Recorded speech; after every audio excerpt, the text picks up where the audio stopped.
घर के अंदर डाइनिंग टेबल पर सभी खाना खाने बैठे हुए हैं और घर की बड़ी बहू साधना एक कोने में सिर झुकाए कांपते हुए खड़ी है। नरेश थाली उठाता है और सीधे साधना के मुंह पर फेंकता है। ये खाना बनाया है तूने? इसे खाना कहते हैं? नरेश जी वो नरेश गुस्से में आगे बढ़कर साधना को 2 थप्पड़ मारता है। चुप, बिल्कुल चुप। ऐसा घटिया खाना तो हमारे यहाँ जानवर भी नहीं खाएंगे। अरे बेटा, ये जानबूझकर ऐसा करती है ताकि इसे रोज रोज खाना ना बनाना पड़े, हम लोग कम खाएं और भूखे सो जाएं। अरे सही कह रही हो भाग्यवान, इतनी मिर्च डाल दी है कि मुंह जल जाए। ये लड़की हमारे खानदान को बीमार करना चाहती है। हाँ पापा, देखिए ना, सब्जी में नमक का तो नाम ही नहीं है। भैया इसे थोड़ा और ठीक से समझाइए, तभी इसकी अकल ठिकाने आएगी। तू चाहती क्या है साधना? हम भूखे मर जाएं? नहीं नहीं माँ जी, मुझसे गलती हो गई। बारिश की वजह से रसोई में अंधेरा था। बहाने मत बना, तुझे यहाँ मुफ्त की रोटियां तोड़ने के लिए रखा है क्या? आग लगे तेरे मरे माँ बाप में, जो तुझ जैसे मनहूस को बांध दिया मेरे लड़के के गले से। नरेश साधना को जोर से धक्का देता है। साधना अपने घुटनों के बल फर्श पर गिर जाती है और रोने लगती है। कमला देवी आगे बढ़कर साधना की कमर पर जोर से लात मारती है। चल अब ये मगरमच्छ के आंसू मत बहा, उठ यहाँ से, अपनी ये गंदी थाली उठा और जा रसोई का सारा काम निपटा। माँ जी, पैर में चोट। काम चोट कहीं की, जा यहाँ से। साधना के ऊपर पूरा परिवार जानवरों की तरह बरस रहा था। तभी घर के दरवाजे पर कमला देवी के तीनों बेटे अमित, सुमित और विनीत हंसते खिलखिलाते हुए अंदर आते हैं और अंदर का नजारा देखकर तीनों चौंक जाते हैं। अरे माँ, ये क्या हो रहा है यहाँ? भाभी फर्श पर क्यों बैठी हैं? ये खाना नीचे क्यों बिखरा हुआ है? भाभी आप रो क्यों रही हो? भैया आपने भाभी को मारा है क्या? ये चोट कैसी है? अरे मेरे प्यारे बच्चे आ गए, कुछ नहीं हुआ विनीत बेटा, कुछ नहीं हुआ। वो तेरी भाभी बस थोड़ा फिसल गई थी। हाँ अमित, तुम लोग तो बाहर घूमने गए थे ना, अपने दोस्तों के साथ, अपनी सहेलियों के साथ। कैसी रही तुम लोगों की ट्रिप? ट्रिप तो अच्छी थी भैया, पर भाभी की हालत देखकर ठीक नहीं लग रहा है। भाभी क्या परेशानी है, आप बताइए ना। नहीं सुमित जी, कुछ नहीं, मैं ठीक हूँ। हाँ हाँ, वो थोड़ी कमजोर है ना, दर्द वर्द होता रहता है इसे। तुम तीनों थक गए होगे ना बाहर से आकर, जाओ अपने अपने कमरों में जाओ और आराम करो। चलो शाबाश। ठीक है माँ, हमें कल सुबह जल्दी कुछ जरूरी काम से बाहर भी जाना है, हम आराम करने जा रहे हैं। भाभी आप आराम करना, काम मत करो ज्यादा। तीनों भाई अपने अपने कमरों की तरफ चले जाते हैं। जैसे वो सीढ़ियों से ऊपर जाते हैं, कमला देवी साधना के बाल पकड़ती है और उसे पीछे की तरफ खींचती है। क्यों रे कुलच्छनी, मेरे बेटों के सामने क्या साबित करना चाहती थी कि हम तुझ पर अत्याचार करते हैं? बोल। नहीं माँ जी, नहीं, छोड़िए, दर्द हो रहा है। माँ, इसके मुंह में तो जैसे दही जम गया है। लड़कों के आते ही कैसे आंखें मटका रही थी। आइंदा अगर मेरे भाइयों के सामने एक शब्द भी बोला ना तो जान से मार दूंगा। चल रसोई में जा। साधना रोते बिलखते हुए किसी तरह से उठती है और रसोई के अंदर जाती है। वो दीवार के सहारे टिककर फर्श पर बैठ जाती है और घुटनों में सिर छुपाकर फूट फूट कर रोने लगती है। हे भगवान, मुझे कब इन लोगों से आजादी मिलेगी? मेरी किस्मत ही खराब थी। मेरे गरीब माँ बाप ने अपना सब कुछ बेचकर इन्हें दहेज दिया और खुद बिना इलाज के मर गए। मैं तो अनाथ हो गई। अब मेरा इस दुनिया में कौन है? मुझे भी अपने पास बुला लो भगवान। रोते रोते सुबह हो जाती है। साधना की आंखें रोने की वजह से पूरी तरह सूजी हुई हैं। वो रसोई में चाय बनाती है और कांपते हाथों से ट्रे लेकर बाहर आती है। तभी तीनों देवर सुमित, अमित और विनीत अलसाते हुए हॉल में आते हैं। अरे भाभी गुड मॉर्निंग, पर आपकी आंखें इतनी सूजी हुई क्यों हैं? हाँ भाभी, आपका गला भी बैठा हुआ है, क्या आप कल रात से सोई नहीं हैं? भाभी मैं तो कई दिनों से नोटिस कर रहा हूँ, आप बहुत कमजोर होती जा रही हो। आप खाना पीना नहीं खाती हो क्या समय पर? साधना कुछ बोलने ही वाली होती है कि तभी नरेश वहां आ जाता है। अरे भाइयों, तुम लोग इसके चक्कर में मत पड़ो, ये ऐसी ही है, हमेशा बीमार सी मुंह लटकाई रहती है, पता नहीं इस औरत को क्या चाहिए। अरे सही कह रहे हो बेटा, बड़े बूढ़े कह गए हैं कि औरत का पेट कभी नहीं भरता। सब कुछ तो है इसके पास, रोटी कपड़ा मकान पानी सब तो दे रखा है। ये गरीब घर की लड़की को इतने अमीर और अच्छे घर में ले आई, अब इससे ज्यादा और क्या लेगी हमसे?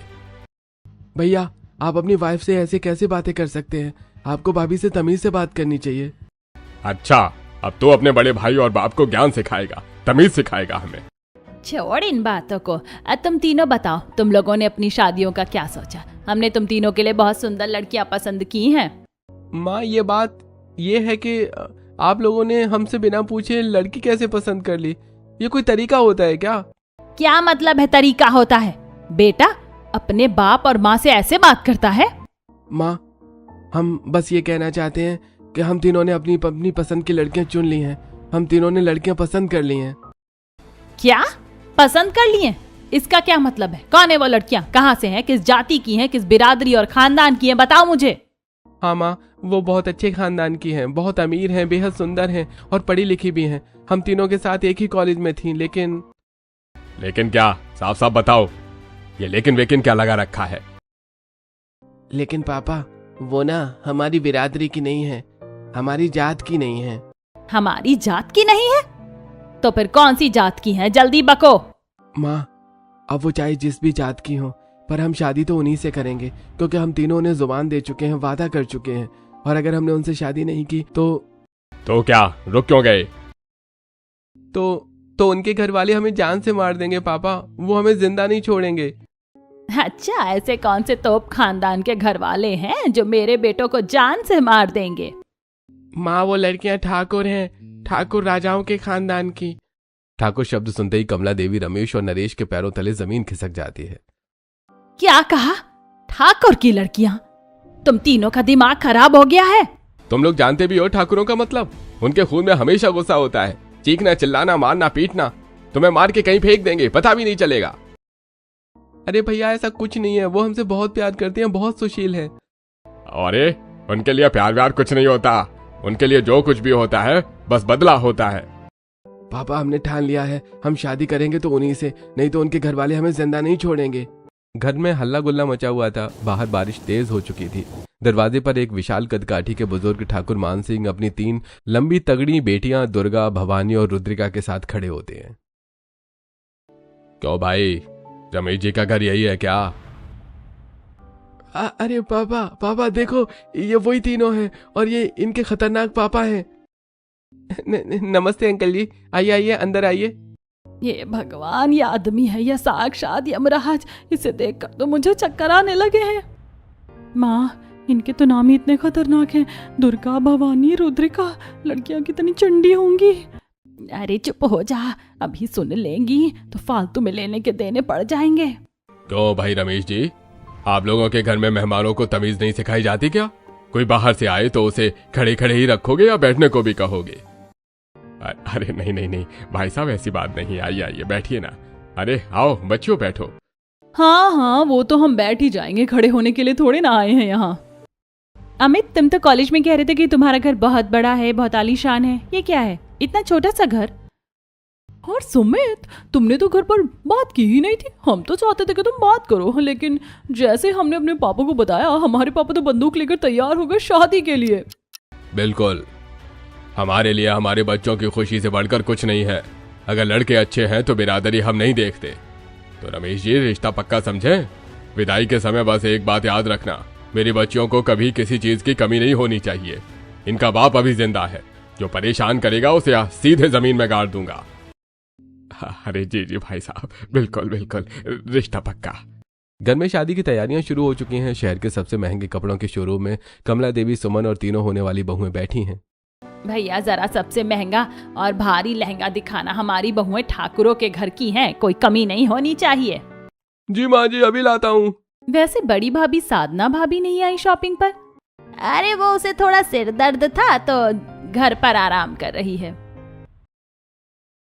हटाओ इसे, ये घटिया डिजाइन मैं नहीं पहनूंगी। मुझे वो लाल वाला सब्यसाची डिजाइन का लहंगा चाहिए जिसकी कीमत 3 लाख है। भाभी, 3 लाख का लहंगा? माँ, मेरे लिए भी एक वैसा ही ले लो ना। क्यों सुमन, तुम्हारी शादी हो रही है या हमारी? दूल्हा भी हमें हमारी पसंद का चाहिए और लहंगा भी हमारी पसंद का। बीच में टांग मत अड़ाओ। माँ देखो ना, भवानी भाभी कैसे बोल रही हैं।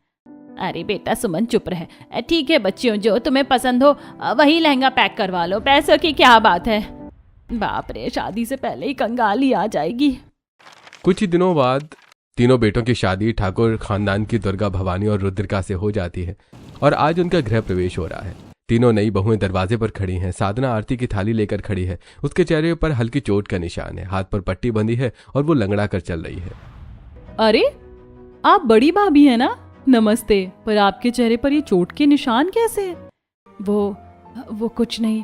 आओ आप तीनों अंदर आओ। अरे कुछ नहीं बेटा दुर्गा, ये ना बाथरूम में फिसल गई थी, अक्सर फिसलती रहती है। साधना जा जल्दी से रसोई में जा, इनके लिए दूध बना दे। साधना तीनों देवरानियों के लिए दूध बनाकर देकर आती है। गृह प्रवेश के अगले दिन मोहल्ले की कुछ औरतें नई बहुओं को देखने के लिए हॉल में आकर बैठ जाती हैं। साधना रसोई से चाय की ट्रे लेकर कांपते हाथों से बाहर आती है। अरे कमला, नई बहुएं तो बड़ी सुंदर और लंबी तगड़ी आई हैं, पर तुम्हारी ये बड़ी बहू साधना दिन ब दिन सूखी लकड़ी होती जा रही है। क्या बात है, से खाना पीना नहीं देती क्या? या मायके से कुछ कम मिला इसलिए गुस्सा निकाल रही हो? अरे नहीं शांता बहन, कैसी बातें करती हो? हमारे यहाँ तो घी दूध की नदियाँ बहती हैं। ये लड़की ऐसी है, खाया पिया शरीर को लगता ही नहीं, कामचोर है ना थोड़ी। चाची जी, हमारे घर में घी दूध की नदियाँ बहती हैं या बड़ी भाभी का खून चूसा जाता है, ये हमें अच्छे से दिख रहा है। और हाँ, वो इस घर की बड़ी बहू हैं, उन्हें कामचोर कहने से पहले अपनी जुबान संभालिए। बाप रे, नई बहू तो आते ही कैची की तरह जुबान चला रही है। कमला, संभाल अपनी बहुओं को। चाची जी, चाय पी ली हो तो आप अपने घर जाइए, हमारे घर के अंदरूनी मामलों में नाक अड़ाने की जरूरत नहीं है। शांता चाची मुंह बनाकर बड़बड़ाती हुई बाहर भागती हैं। कमला देवी डर के मारे कुछ नहीं बोल पाती। उनके जाने के बाद देवरानियां अपनी जेठानी से चोट के बारे में पूछती हैं और साधना मन में सोचने लगती है।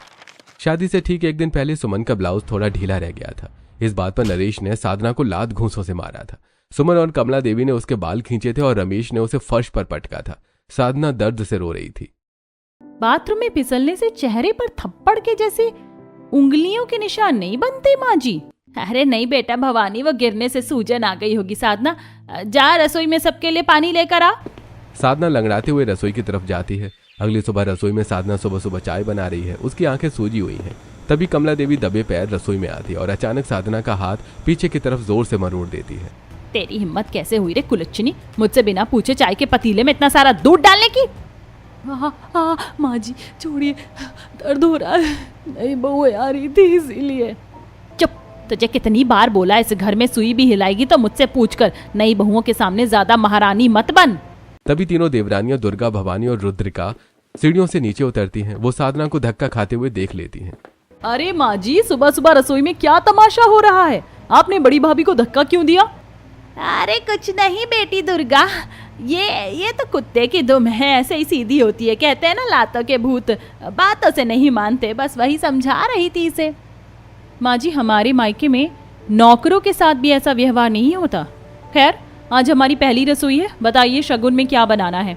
अरे बच्चियों, तुम क्यों बनाओगी? तुम तो ठाकुरों के खानदान से आई हो। आराम से सोफे पर बैठो। ये नौकरानी, मेरा मतलब साधना सब बना देगी, तुम बस शगुन छू लो। नहीं माँ जी, शगुन तो हम ही बनाएंगी। हम आटे का हलवा बनाएंगी। आटे का? क्यों? मुझे तो सूजी का हलवा अच्छा लगता है। पास खड़े रमेश जी तुरंत कमला देवी का हाथ दबाकर उसे चुप रहने का इशारा करते हैं। अरे भगवान चुप रहो, पहले ही दिन सारा रायता फैलवाएगी क्या? ठाकुर की बेटियां हैं, चुपचाप हाँ कह दे। हाँ, बच्चियों ठीक है, जो तुम्हें अच्छा लगे वही बनाओ। तीनों मिलकर आटे का हलवा बनाती हैं और सभी को मजबूरी में खाना पड़ता है, क्योंकि तीनों देवरानियों के सामने बोलने की हिम्मत किसी में नहीं थी। अगले दिन कमला देवी ने घर के लॉन में मोहल्ले की औरतों के लिए किटी पार्टी रखी है और बड़ी बड़ी डींगे हाँक रही हैं। साधना दूर खड़ी सबके लिए समोसे तल रही है। उसके हाथ पर गरम तेल के छींटे पड़े हुए हैं। अरे कमला, तेरी नई बहुएं तो बहुत अमीर घर की हैं। सुना है उनके पापा के पास बंदूकें और गाड़ियां हैं। अरे हाँ विमला, मेरे बेटों की किस्मत है, पर उन लड़कियों को मैंने साफ कह दिया है, इस घर में हुकूमत तो मेरी ही चलेगी। और ये जो बड़ी बहू साधना है ना, इसके मायके वाले तो भिखमंगे थे, इसे मैंने नौकरानी बनाकर रखा है, सारा काम यही करती है। वाह माँ जी वाह, क्या शानदार विचार हैं आपके। अपनी सहेलियों के सामने अपनी ही बड़ी बहू की इतनी घिनौनी बुराई। अरे ये तो बड़ी ठाकुर साहब की बेटी है। भवानी साधना को रसोई से खींचकर बाहर लाती है और उसका जला हुआ हाथ सबको दिखाती है। चाचियों, जरा देखिए जालिम सास का असली चेहरा। बड़ी भाभी के हाथ पर खौलता हुआ तेल गिरा है, फिर भी ये बुढ़िया यहाँ बैठकर अपनी झूठी इज्जत के ढोल पीट रही है।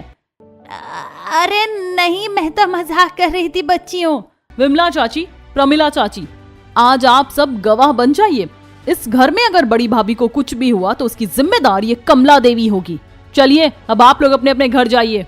मोहल्ले की औरतें डर के मारे तुरंत उठकर भाग जाती हैं। कमला देवी शर्म और खौफ से पानी पानी हो जाती है।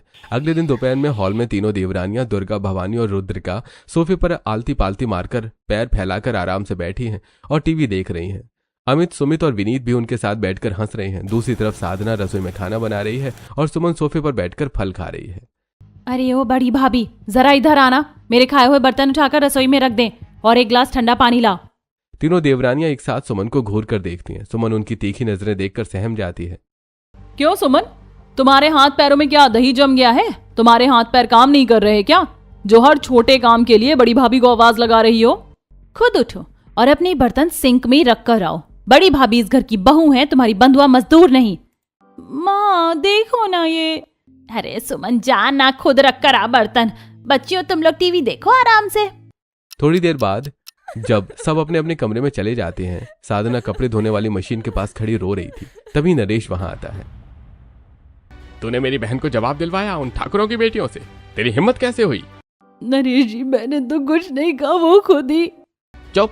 आइंदा अगर तेरी वजह से घर में कोई कलेश हुआ तो इस छत से नीचे फेंक दूंगा तुझे।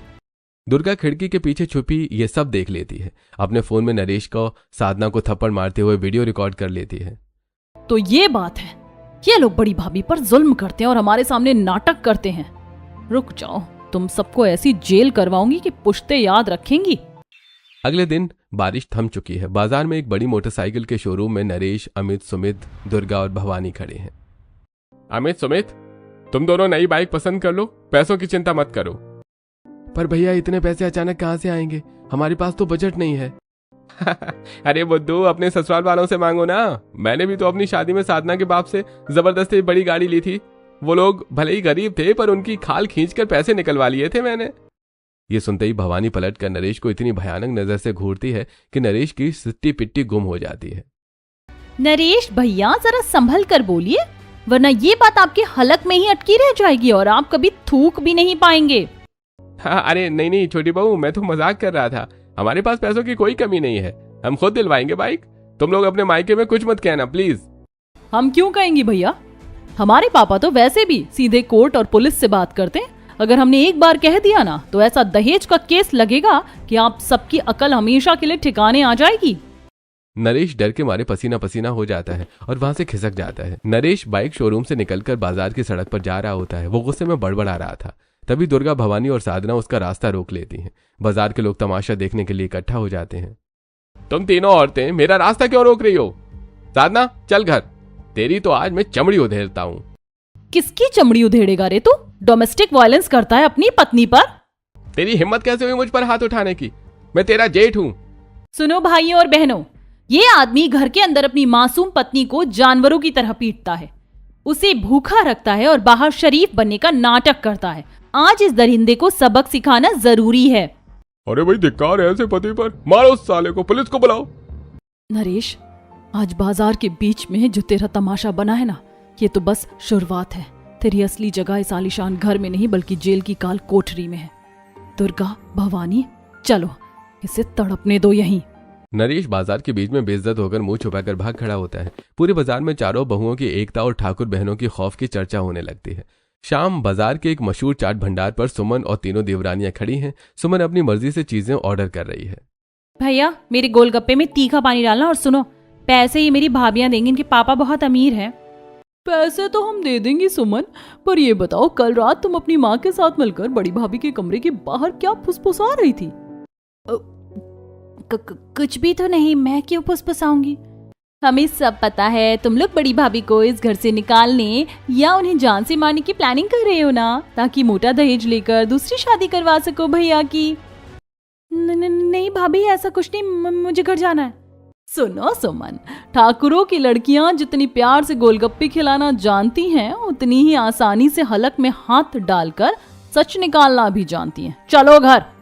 सुमन सहम कर घर आ जाती है। शाम को बाहर मूसलाधार बारिश शुरू हो जाती है और ठंडी हवा चल रही है। साधना को तेज बुखार है। वो कंबल ओढ़े एक कोने में कांप रही है।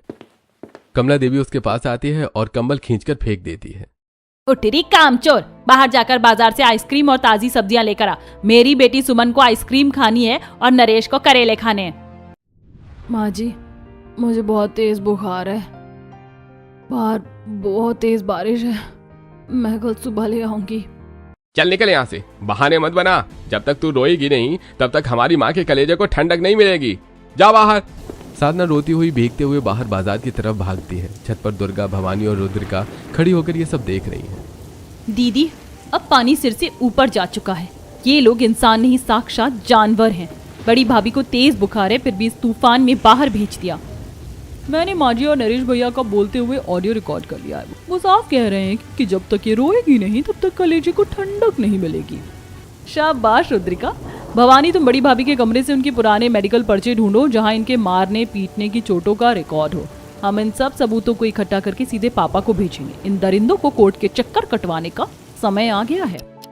1 घंटे बाद साधना बारिश में भीग कर आई है और अपने कमरे में अकेली रो रही है। तभी तीनों देवरानियां दबे पैर अंदर आती हैं और दरवाजा बंद कर लेती हैं। भाभी, आप पागल हो क्या? इतनी तेज बारिश में बाहर क्यों गई? तुम लोग यहाँ से जाओ। अगर माजी या नरेश जी ने देख लिया तो तुम सबको भी मारेंगे। वो बहुत खतरनाक लोग हैं। भाभी, हमसे मत डरो। हम जानते हैं कि इस घर में आपके साथ क्या क्या हुआ है। हम ठाकुर की बेटियां हैं। जुल्म सहना और देखना हमारे खून में नहीं। बहनों, मेरे माँ बाप मर चुके, मेरा कोई नहीं है। मैं ये सब सहने को मजबूर हूँ। आज से हम तुम्हारी बहनें हैं भाभी। बस तुम हिम्मत मत हारना। हम इन सब दरिंदों को जेल भिजवाने के लिए सबूत इकट्ठा कर रही हैं। जब तक सही वक्त नहीं आता तुम चुप रहना, पर अपने आप को कमजोर मत समझना। भगवान ने मेरी सुन ली, मुझे मेरी रक्षक मिल गई। इसी रात 12 बजे का समय है। पूरा ससुराल सो रहा है। साधना के कमरे में चारों बहुएं गोल घेरा बनाकर बैठी हैं। मेज पर फोन और कोर्ट के पेपर्स रखे हैं।